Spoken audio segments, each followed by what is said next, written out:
राधे राधे। कैसे हैं आप सब? आप सभी को देवउठनी एकादशी की हार्दिक शुभकामनाएं।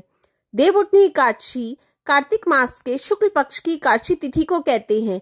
इस दिन भगवान विष्णु के साथ स्वस्थ देवतागण 4 महीने की निद्रा के बाद जागृत होते हैं और सृष्टि का कार्यभार संभालते हैं। इस दिन भगवान विष्णु की विधि विधान से पूजा की जाती है और उनकी प्रिय वस्तुओं का भोग लगाया जाता है। इसके साथ ही पूजा में देवउठनी एकादशी की व्रत कथा का पाठ किया जाता है। इसका पाठ करने से आपको भगवान विष्णु का आशीर्वाद मिलने के साथ ही आपको व्रत का दुगना फल प्राप्त होता है। चलिए देवउठनी एकादशी की व्रत कथा का श्रवण करते हैं। एक राजा के राज्य में सभी लोग एकादशी का व्रत रखते थे। वहां की प्रजा नौकर चाकरों से लेकर पशुओं तक को एकादशी के दिन अन्न नहीं दिया जाता था। एक दिन किसी दूसरे राज्य का एक व्यक्ति राजा के पास आकर बोला, महाराज कृपया करके मुझे नौकरी पर रख लें।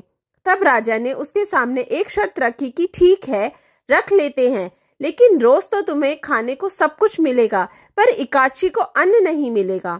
उस व्यक्ति ने उस समय हाँ कर ली, पर एकादशी के दिन जब उसे फलाहार का सामान दिया गया तो वह राजा के सामने जाकर गिड़गिड़ाने लगा, महाराज इससे मेरा पेट नहीं भरेगा, मैं भूखा ही मर जाऊंगा, मुझे खाने के लिए अन्न दे दो। राजा ने उसे शर्त की बात याद दिलाई, फिर भी वह अपनी बात पर अड़ा रहा और अन्न छोड़ने को राजी नहीं हुआ। तब राजा ने उसे आटा चावल आदि दे दिए। वह नित्य की तरह ही नदी पर पहुंचा और स्नान कर भोजन पकाने लगा। जब भोजन बन गया तो वह भगवान को बुलाने लगा, आओ भगवान भोजन तैयार है। उसे बुलाने पर पीताम्बर धारण किए भगवान चतुर्भुज रूप में आ पहुंचे और प्रेम से उसके साथ भोजन करने लगे। भोजनादि करके भगवान अंतर्धान हो गए तथा वह अपने काम पर चला गया। 15 दिन बाद एकादशी को वह राजा से कहने लगा कि महाराज मुझे दुगना सामान दीजिए। उस दिन तो मैं भूखा ही रह गया। राजा ने कारण पूछा तो उसने बताया कि हमारे साथ भगवान भी खाते हैं, इसलिए हम दोनों के लिए ये सामान पूरा नहीं होता। यह सुनकर राजा को बड़ा आश्चर्य हुआ।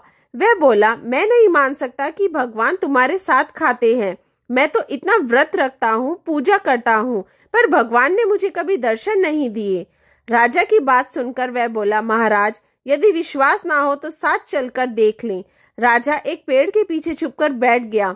उस व्यक्ति ने हर रोज की तरह भोजन बनाया और भगवान को शाम तक पुकारता रहा, फिर भगवान ना आए।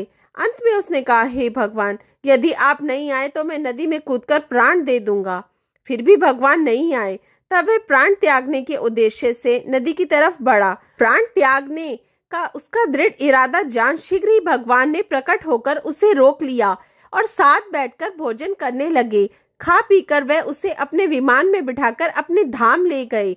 यह देख राजा ने सोचा कि व्रत उपवास से तब तक कोई फायदा नहीं होता जब तक मन शुद्ध ना हो। इससे राजा को ज्ञान मिला। वह भी मन से व्रत उपवास करने लगा और अंत में स्वर्ग को प्राप्त हुआ।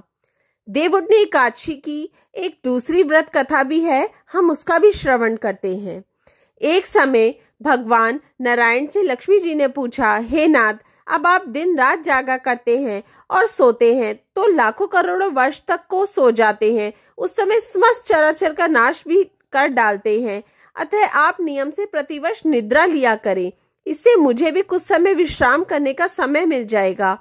लक्ष्मी जी की बात सुनकर नारायण जी मुस्कुराए और बोले, हे देवी तुमने ठीक कहा, मेरे जागने से सब देवों को और खासकर तुमको कष्ट होता है। तुम्हें मेरी सेवा से जरा भी अवकाश नहीं मिलता, इसलिए तुम्हारे कथनानुसार आज से मैं प्रतिवर्ष 4 मास वर्षा ऋतु में शयन करूंगा।